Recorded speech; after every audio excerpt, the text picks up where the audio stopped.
Hello, everybody. Welcome to Universal Design Learning Teaching Strategies. I am Dr. Zoe Bartholomew, and I'm here to give you some insights on this. And before we begin, we will start with a mindful moment. So I want you to just take a moment to listen to these sounds and maybe take some time to think about removing some distractions that you may have as you're entering into this space as we begin to explore a new concept today.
Now, the point of doing mindful moments is a way to get your students or yourselves ready to learn. And this is part of mindfulness training that some of you may have been familiar with, but we are trying to incorporate this in our K through 12 systems as well as in our preschool settings.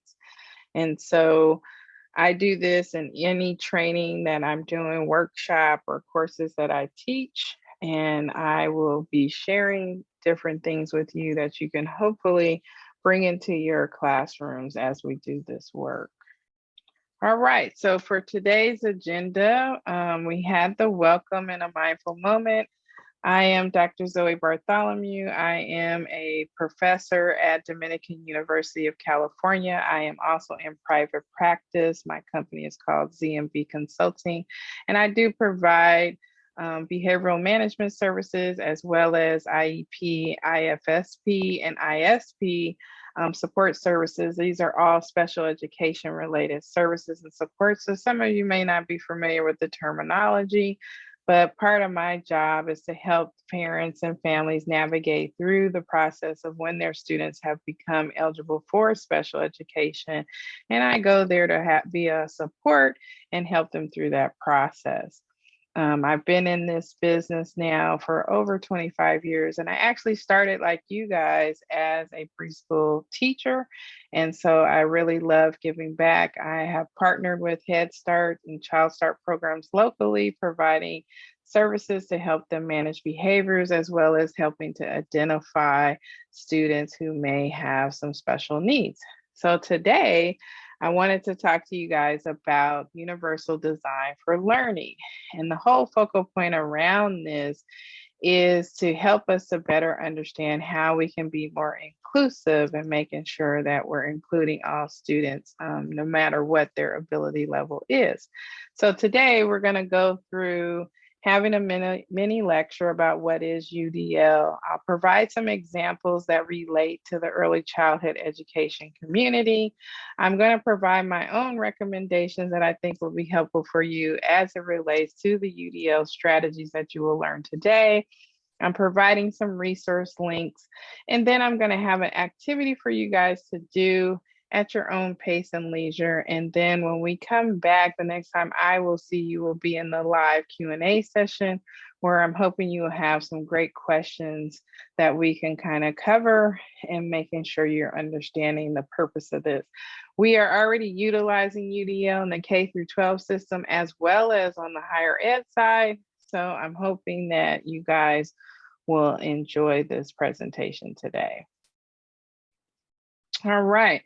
So as we begin to understand this work, I want you to just take a moment to look at this picture. We have on one side what we think is equality, and then we have on the other side of what we're looking at for equity. And as you can see here, there are three young men or young children here that are standing up watching a game. But as you can see, the little one on the equality side, he really can't see much. He's sitting down here, looking through here, but he really can't see what's going on. So, but we would deem this as, well, it's equality because we gave him a box. He can kind of see through the fence. That's equitable practice.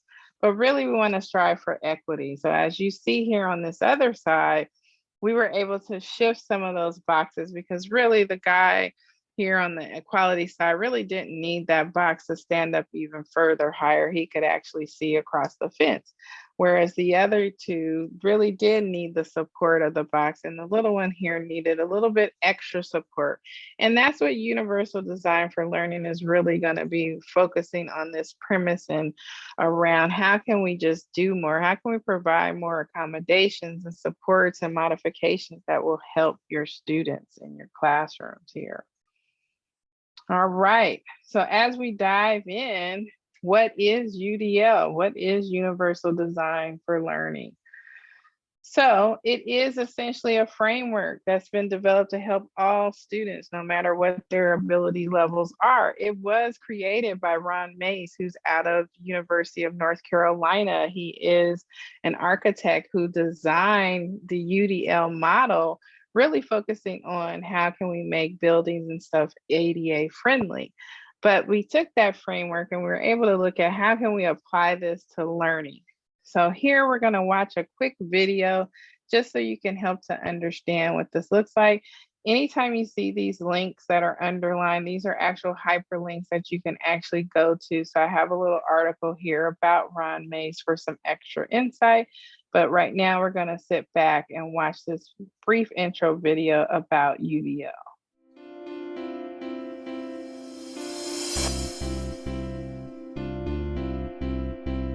This teacher needs to meet a curriculum goal, and she's got a very diverse group of students. And so does this teacher. And this one. Most do. In fact, research shows that the way people learn is as unique as their fingerprints. What does this mean for teachers of today? Classrooms are highly diverse, and curriculum needs to be designed from the start to meet this diversity. Universal Design for Learning is an approach to curriculum that minimizes barriers and maximizes learning for all students. Whoa, that's a fancy term. Universal Design for Learning. Let's unpack it a bit. Let's think about the word universal. By universal, we mean curriculum that can be used and understood by everyone. Each learner in a classroom brings her own background, strengths, needs, and interests. Curriculum should provide genuine learning opportunities for each and every student. Now let's think about the word learning. Learning is not one thing. Neuroscience tells us that our brains have three broad networks. One for recognition, the what of learning, one for skills and strategies, the how of learning, and one for caring and prioritizing, the why of learning. Students need to gain knowledge, skills, and enthusiasm for learning, and a curriculum needs to help them do all three. But every learner is unique, and one size does not fit all. So how do we make a curriculum that challenges and engages diverse learners? This is where the word design comes in. A universally designed building is planned to be flexible and to accommodate all kinds of users, with and without disabilities. It turns out that if you design for those in the margins, your building works better for everyone. Curb cuts and ramps are used by people in wheelchairs, people with strollers, and people on bikes. Captioning on TV serves people who are deaf, people learning English, people in gyms, and spouses who get to sleep at different times. UDL takes this idea and applies it to the design of flexible curriculum.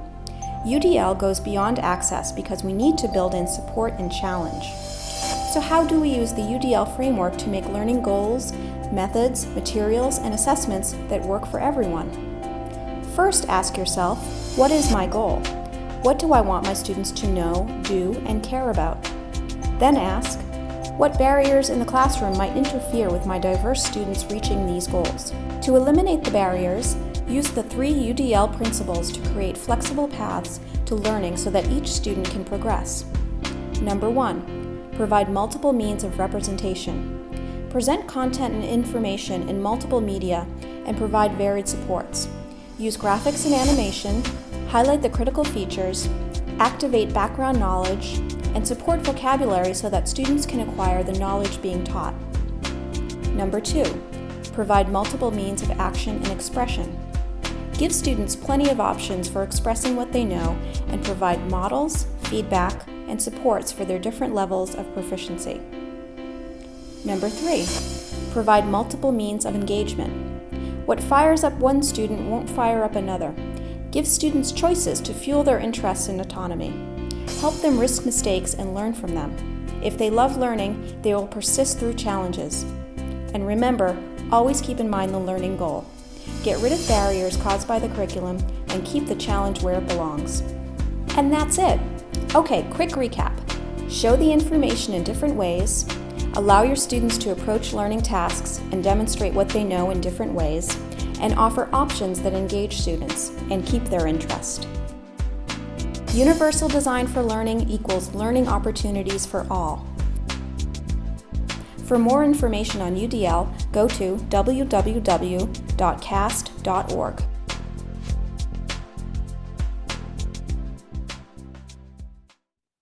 All right, so as we looked at this video, this was just an intro video of helping you to understand the framework and the principles that have been created around UDL. What I am going to do now is kind of dive into each section for you to help you to understand how this can be incorporated into your current classrooms. And so this guideline here, this breaks down each of the different principles and guidelines that UDL is based and centered around. You can actually download this actual chart. You can laminate it, post it in your classroom, put it in a binder. You too can also share this resource with some of your colleagues and friends on campus so that they can better know how to do this. So as you see here, we have in this first category, provide multiple means of engagement.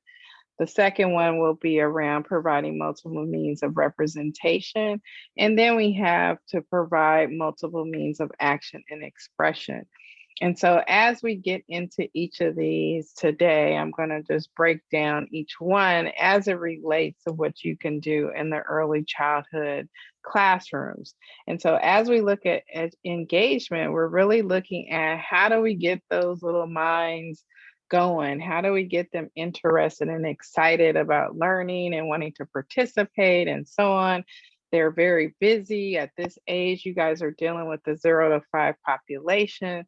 They're busy. They want to, get their hands and everything. They want to explore. They might be at the phase where they're touching, feeling, doing all these different things. So it's going to be really important for you to get creative, think outside of the box when you're looking at ways to get your students excited about learning each day, as well as trying to minimize behaviors, because we know at this stage they are very active and they're in constant movement. So we don't want them to get too excited to where then they lose their focus and they're not able to participate because now they're engaged in something totally off base. So we're going to talk a little bit about that. With the representation, this is about how you're presenting information, how you're sharing that information, what tools are you using, what manipulatives, and so on. And then in this last piece here with the action and expression, you're really getting into giving them ways, the students multiple ways of showing how to do things instead of going back to the traditional ways of doing things. So meaning There's more than one way to show and demonstrate knowledge base and understanding and so on. So giving them the opportunities to showcase that, whether it's not just doing things orally, maybe they're doing stuff kinesthetically. There's other ways of showing their work, and that's what we're focused on here. All right. So we're going to watch another video just to kind of frame as we dig in here. And as you see here, you're going to see that I'm using different modes of presentation throughout this presentation today, because I want to keep you too engaged. So I don't want to be the only one talking here and just giving information, but I want you guys to have some little differences here. So here is a video that we're going to watch, just kind of guiding you through what the actual principles are and putting it to practice. In many classrooms, the focus is on an illusory average student. Many curricula are designed for that student. Cognitive neuroscience has shown us that there really isn't an average student anywhere, and that's why it's an illusory student. Universal Design for Learning, though, is particularly focused on making sure that we get those students who have been marginalized, for whom that designing for the average student has never worked well. And that certainly means students who have been struggling, students for whom English is not their first language, students with disabilities. They've been typically marginalized by this illusory average curriculum. Secondly, though, students at the other margins, the students who are called gifted and talented, are also students who have been underserved by this mainstream curriculum. They haven't been challenged. They're bored. They're underserved as well. UDL is a framework based in cognitive neurosciences for designing learning experiences that work across a wide spectrum of learners. Its main purpose is to make sure that everybody is a successful learner and reaches what we call being an expert learner. That is, they know a lot, they know how to do a lot, and they love learning and want to do it more. The key to Universal Design for Learning is that we're designing learning experiences which from the beginning are designed to be universal and to make sure everybody learns. And that design is primarily based on the power to be very flexible in allowing choices, in allowing different paths, in allowing for things to be presented in different ways so that we reach those other two things, universal and everybody learns.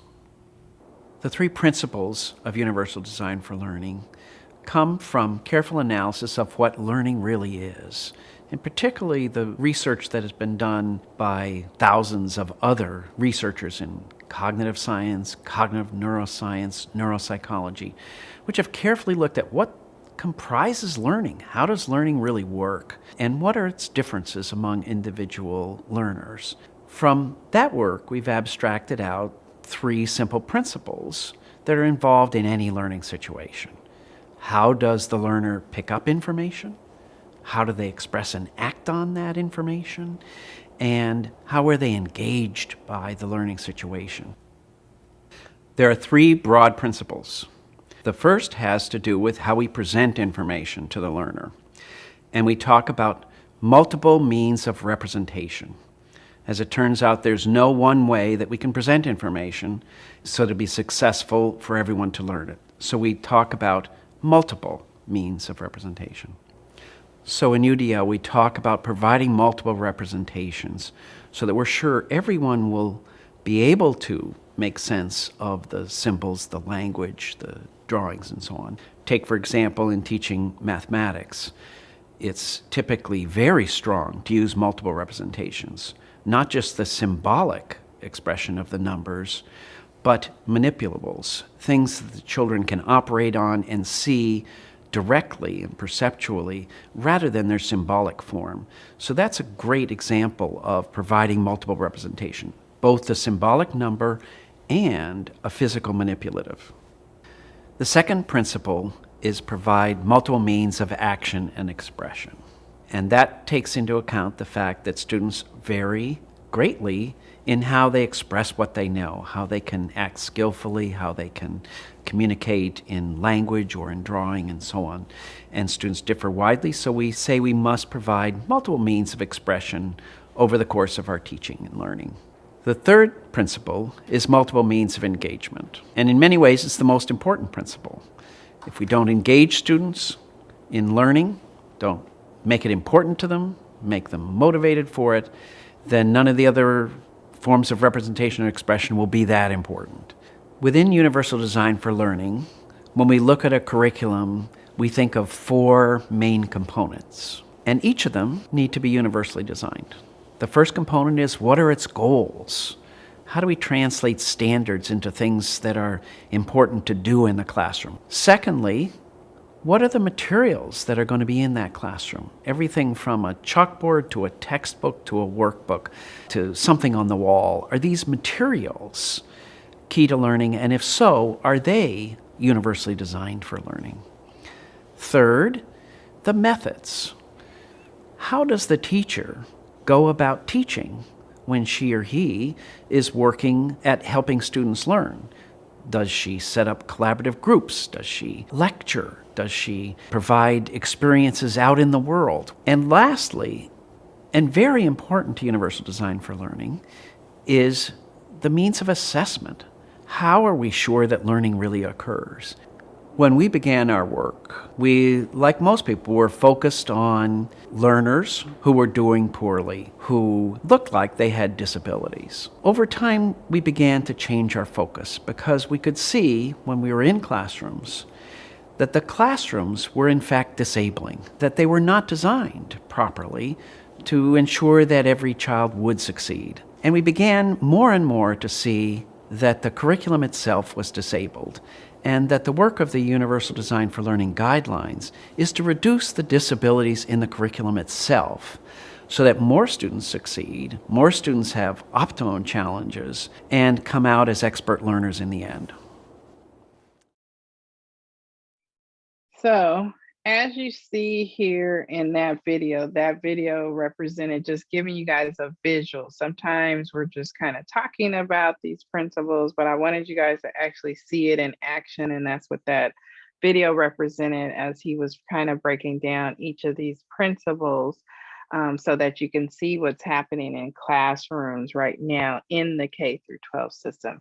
And this is important for you guys because you guys are preparing students to enter into that space. And so we want to make sure as you're sitting down, developing your curriculum and utilizing the various curriculums that are out there and developing your lesson plans, we want you to start beginning to think of these universal strategies.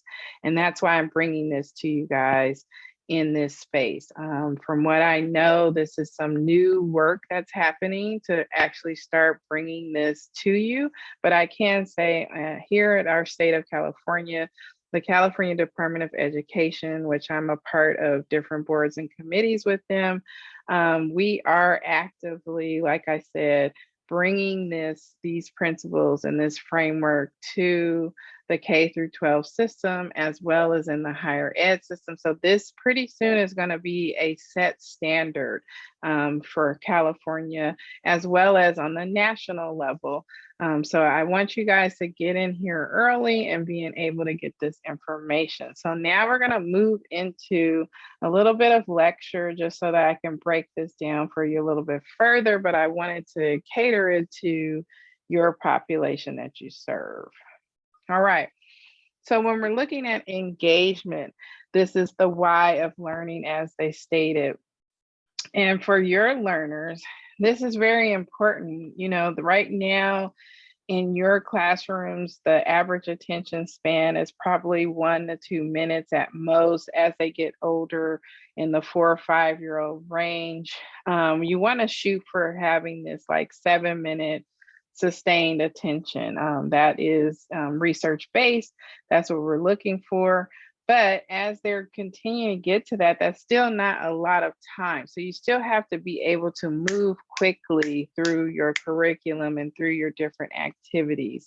And so engagement, of course, will help to increase that level of sustained attention that we're looking for. So I have found, and I've worked in some of these classrooms in the Head Start programs, if students are seeing things that are very stimulating for them, they are excited about this activity or about this lesson or about this story, their attention span is, they are completely zoomed in. And our goal is, of course, we may have some stragglers. So those are those guys who are on the outskirts that are not really paying attention. So those are the ones too you want to target of, okay, if I'm going to do my circle time, story time, what am I going to build within that? You know, sometimes you're having music and movement. Sometimes you're having the story. Sometimes you're having games. There's lots of different things that may happen in that space, but we have to focus on how can we make sure they're going to be engaged, because once they're engaged, this will allow them to begin to fill themselves up with all the wonderful knowledge that you're trying to get them to learn. And then over time, what happens is once they're stimulated, they're engaged, they're excited about things, this motivation will start to be developed too. They will become more motivated to learn because they are excited about coming to your class, coming into that space and wanting to see what's going to happen next. So this is where we want you guys to really focus in on as you're sitting down, planning out your next activity. Think about ways of drawing them in and getting them intrigued into what you're going to present. As we look at representation, so we moved, they're excited, they're engaged, but now you're looking at how am I going to present this information? Am I just going to do it the way that I've done it for 30 years? Or am I actually going to apply something new? I mean, look at us here today. We're on Zoom. Who would have thought this?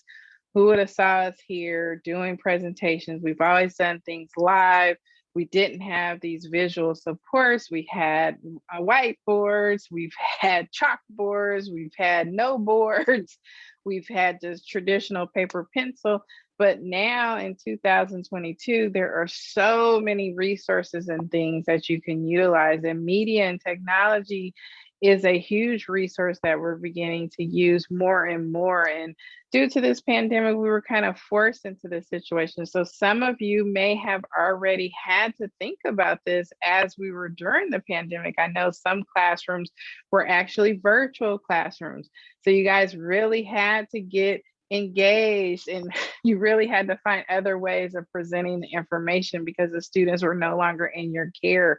They were in their own homes, and now you're relying on their families to help in that process. But you too had to keep them engaged, and you had to present this information a certain way so that they can gain that knowledge. And so you guys have already probably had this practice, but we want our learners to be able to understand this information, and we want them to get it in the best mode. So some people are, visual learners, some are kinesthetic learners. Gardner talks about the different multiple intelligences. There's different types of intelligences. So check that out. That may go back to when you took your theory class or your child development class. They talk a little bit about that. But anyway, moving on, we want you guys to be able to participate in being open to thinking outside the box and presenting wonderful curriculum in different ways. And I know some of you guys are thinking too right now, like, oh my God, that sounds like I might need some more resources and funding and so on. So there are going to be some funding happening at the state level. I believe the governor just recently released that he's giving some more funds out. There are some funds that have been allocated specifically to the early childhood program. There are different grants that are available for you guys. They have a dedicated website now through the California Department of Education for early childhood educators. So I would suggest that you check that out. Also, you guys do have a local liaison based on whatever county you're in. There's someone that is connected to you that can help you find resources and funding too, if your current site or program that you're at doesn't provide that funding. I do know Head Start is funded at a federal and state level, so I know they are going to be receiving some additional funds and stuff for you guys as well, if you guys are all in that group. All right. Looking at action and expression, this is more directed towards the student. Okay, so in this principle, we are really focusing on how can we get the student to showcase to us what they have learned? And do they have to do it in the same manner as everyone else, right? So this is really something that is a new concept and phenomenon for a lot of educators, especially those who I call my seasoned educators. A long time ago, this was not the thought process in mind. There was only one way to represent information. There was only one way students had to demonstrate that. One thing that comes to mind for me is remembering the process that I had to go through of learning my multiplication tables. I remember standing in front of the classroom. You had to rotely shout that out. If you got it wrong, there was this level of embarrassment in front of the classroom. Of course, then you were celebrated with having your name on the board. You got rewards and reinforcement and things like that. We also had those things called the time math test. I remember all these different things, but I definitely remember students who were not successful in that really didn't feel good. They dreaded going up there. They hated it. They were frustrated. They were upset because they just knew that maybe they weren't comfortable with being in front of a huge crowd of people to speak it, right? So maybe that student could have done it on a one-on-one with the teacher, or maybe the student now in 2022 could have audio recorded themselves doing it.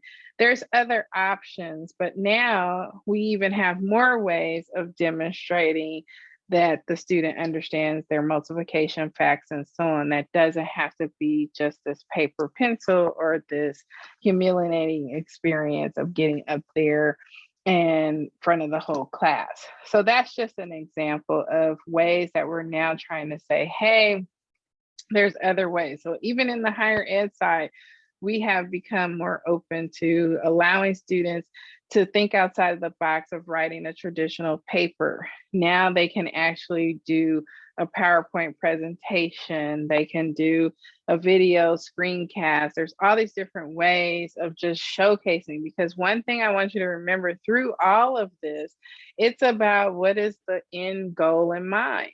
And we want to know, do they know those facts or that concept? Are they getting it? That's what it's about, but it shouldn't be about how they got to that.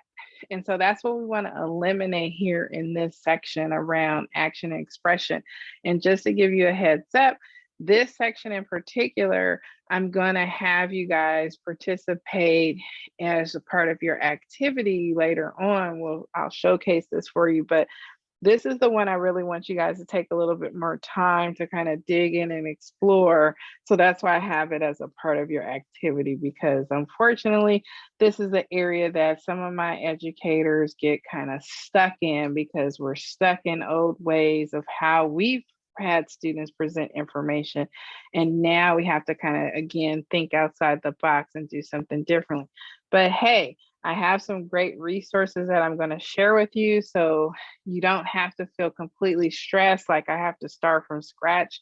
We have resources that can help you to design and do things as it relates to this UDL framework. All right, so these are some examples of the early childhood education UDL strategies. And what I've done here is I've created some media here. There's different media for each of these. I'm going to have us look at two of the videos. They're two short videos, just so you can showcase this. But I also put in here around assessments, because I know at the end of the day, some of you guys are doing the DRDPs, and I can't remember the other one that you guys do as well. I think it's ASQ. Um, so I know you probably are like, oh my God, how does this work with it when we have to do assessments, and those are the more standardized and formalized types of assessments. So I have some wonderful videos here for you guys to kind of look at, and you can see how you can still apply this UDL model in that system. So we're going to start with the first video around implementing UDL, and it's going to be able to show you what's happening in the actual classroom. And then we're going to hear from some fellow educators about how to use technology and various materials. Well, so we're going to start with this video on implementing UDL. The UDL guidelines at heart are meant to address a very significant problem in American education, which is that we've had a very fixed and narrow curriculum designed for some students, but not all students. And we then have labeled or described the students for whom it doesn't work as having disabilities or having weaknesses or struggling learners or something. We now think of curricula and schools and learning environments as having their own disabilities. And the point of the Universal Design for Learning guidelines is to redress, to try to reduce those disabilities. And by doing so, fewer kids will be called disabled and more students will be successful. How about this one? Is there any fat? No? And how about that one? No. Okay, so let's go on to another one. I use the UDL framework when I design my lessons to give me a guideline so I can be clear of what my barriers are. When I'm looking at a lesson or I'm looking at the materials I'm using for planning a lesson, I try and identify what's going to be a barrier for certain students. I have a lot of different students and there's a great diversity of learners in my room, so I have to be very careful about how I plan out my lessons. I have to plan and design how I'm going to help them go over those barriers. Today's methods are hands-on, interactive, engaging. So hopefully by doing that and having them actually doing something, instead of reading about sugar molecules, we're going to demonstrate it in a different way. I think supporting UDL in any school is going to take a little courage, that one needs to team with your teachers in a way that you're able to trust the teachers who are open to making sure that they're able to accomplish their goals, and be very, very creative in a constant and ongoing way as to how we reach every student. Administrators need to validate the hard work that goes into that. I think they need to cheerlead in some time. I think they need to also make sure that the work we're doing is accountable, make sure that the assessments are there, and that UDL is good for everyone. UDL is not for specific types of students, so that each of us, every single one of us, is able to get what we need and make sure that we feel that thrill of knowing that we've accomplished something and that learning is exciting. In the end, what I find is that the students are on the same page, and it's really rewarding to me to have students who are non-readers participating in a conversation with my top level students and have that interaction going on in class. And that's when I know I've done something right. When everybody can communicate with each other and participate in a class, that's when we've got it right. And that makes putting the extra time in worthwhile. All right. And so you saw in that video, that was a true design of an inclusive model classroom. As you can see, there was a young man in this classroom with Down syndrome who was participating in an integrated classroom or inclusive classroom is what we would state. And I really love the framework of this instructor really showing how it was important for her to really focus on how everyone's communicating one another as well as working well with one another. And so as you saw in that video, it's very important that we're thinking about all students. And it's not to say that all students can fit. Some students do need a little bit more attention. And this is why we do have special education classrooms. And we do, by the way, have preschool special education programs. So make sure you're aware of where those programs are within your school district. Students do have to be age 3 in order to enter into those types of programs, and they do have to go through an assessment process. And how you can determine if a student may need some extra support more than what you're able to offer is if you get to a place and space where you're finding that you're giving the student a lot more one-on-one attention. The student doesn't appear to be grasping the concepts, no matter how many multiple means of representation that you've actually given them. They're still not grasping that information. It's important to refer out. And we do have some referral places for that. We do have here in California what we call regional centers. They actually will assess students as before age 3 and up to adulthood. We also have, of course, the different school districts who have actual preschool programs. This is a little bit different in private programs. Private programs usually don't receive special education funding. So unfortunately, sometimes they do not offer special education programming. So I would encourage you to go to a public school setting where this is actually happening to get these students assessed and get them the help that they need. And in the interim, Head Start, if you are a Head Start site, most of the sites have been trained and they are familiar of these resources and supports in the area. So you should be able to go to your site director and communicate this need.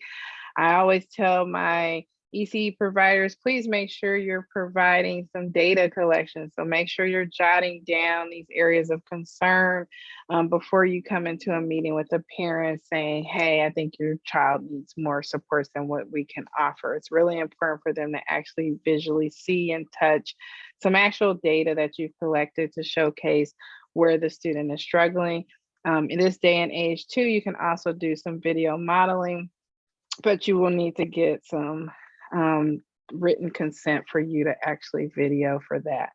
All right, so we'll move into this next video, which is talking about the use of technology and various other materials that we're using to help kind of bring this framework in mind.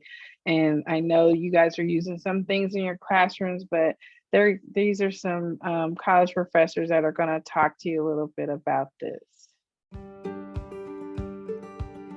One of the affordances of technology is that you can now separate content from print, content from format. UDL is not only about technology, but the potential capabilities of technology make materials, instructional materials and instructional design much more rich when we implement UDL in the classroom.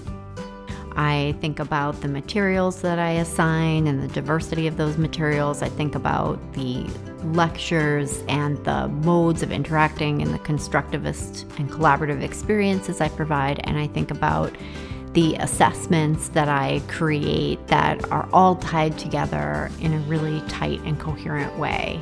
A student could be involved in creating a podcast, creating a video, creating a pamphlet. All of those are valuable skills, not just within the context of higher education, but for future employability.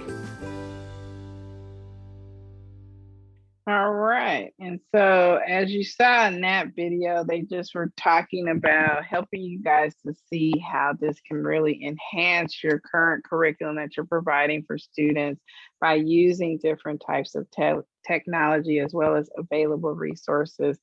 Materials that can help to just enhance your lesson. So I will show you coming up about some of the resources that are available. I have some links to that information as well.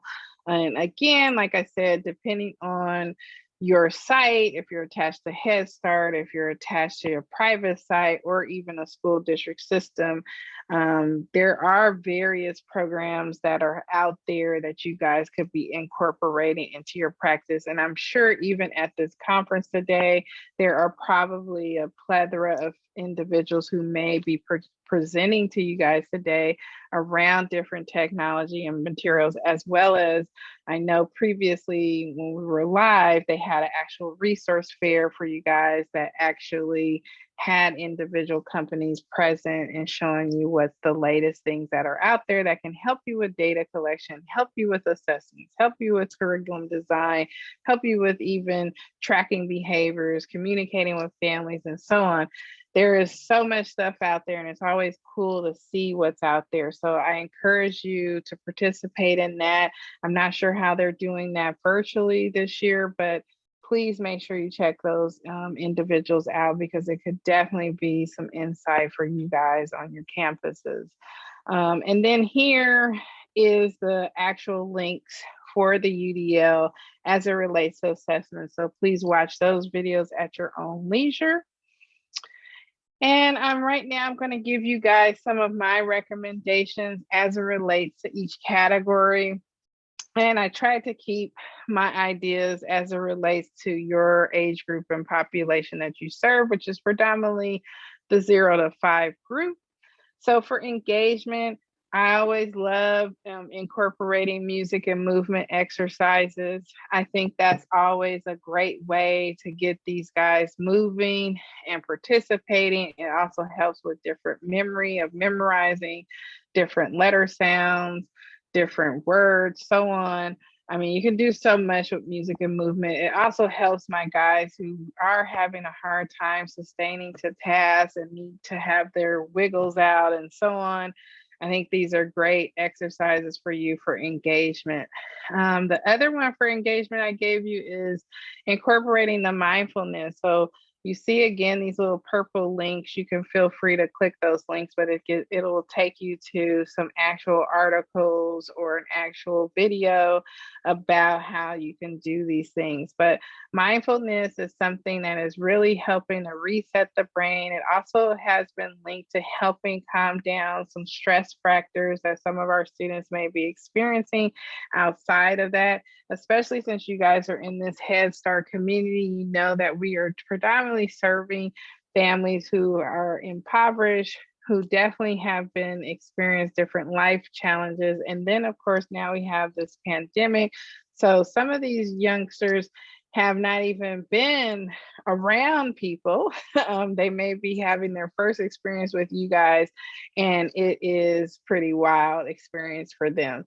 So I would definitely encourage to do the mindfulness. For representation, I'm a big believer in providing visuals. Right now, you see that I'm providing a slide deck here for you guys. I've done some videos of showing that. It's very important to keep students engaged. And right now, your little guys are engaged with that movement and visuals. And then also the media and other interactive tools. I've put some information on that. Also under action and expression, if we were live, I would have put you guys all in groups. I really enjoy doing group activities, so it's a bummer that we're doing it this way, but I really like using the collaborative model. I like using the co-teaching model. I really think it's fun to do. It's exciting. So if we were live, that would have been something that we would have done, and I would have done different activities for you guys to participate in groups. And I do know how to do it via Zoom. We could have been in breakout rooms and so on, but we're doing this, so it's fine. Here are some different activities here around the importance of using groups within your classrooms. And then, of course, like I put here, the multiple means of expression on student work. So I think it's very important for you to be able to be flexible and open for your students to just express in different ways of how they're understanding different concepts based on what works for them. And again, getting outside of that box. So here, as we're coming to a close, here are some resource links. Each of these links are the primary links that have been created for this UDL framework. This first link is the actual book that has been designed and developed of talking about the UDL theory, and it's a practice book. And guess what, guys? It's free. That's awesome. CAS is the group that is hosting UDL. We actually at the state level are meeting with them regularly to make sure our teachers in the K through 12 system as well as in higher ed are highly informed about what the latest stuff is out there, what they're bringing out, because they have lots of great resources. This is the UDL guidelines and checkpoints. So it breaks down every single checkpoint with wonderful examples of what that would look like. So again, I was telling you guys how you don't have to feel like, oh my God, I'm starting from scratch. Go to these UDL guidelines and checkpoints. They will break it down for you exactly how you could be doing this. UDL on campus. This is more design focusing on the higher ed side, but for some of you, you guys may be fellow professors yourselves or in the higher ed system some kind of way. I would encourage you to check this out. The UDL Exchange is actually a place where you can get your resources. They actually have a lesson template builder. They actually have lessons that have been created for you. So I would definitely go to that site. We have the course design. This is again for the higher ed side, helping you to be able to design your actual courses at the college level. And then for your activity. So when I get to see you at the Q&A live, I am going to be hoping that you guys explore the 3 checkpoints under action and expression. So if you click that link there in yellow, it will take you right to those checkpoints. I want you to explore, have fun with it, check it out, see what's there. And then when we come back to the table for the live Q&A session, I want you guys to have your questions ready. I want to be able to help you. I would encourage you to even bring a lesson plan with you. If you're thinking of ways to do it, even bring a little case study. Maybe there's a little friend that needs a little extra support that you may want to ask me, how would this work for this type of student in particular? All right. And that is it, folks. This is my contact information. You can find me at drbehave.org. That is my other trademark name. I have been a pleasure working with you guys today, and I look forward to seeing you in the live Q&A session. Thank you.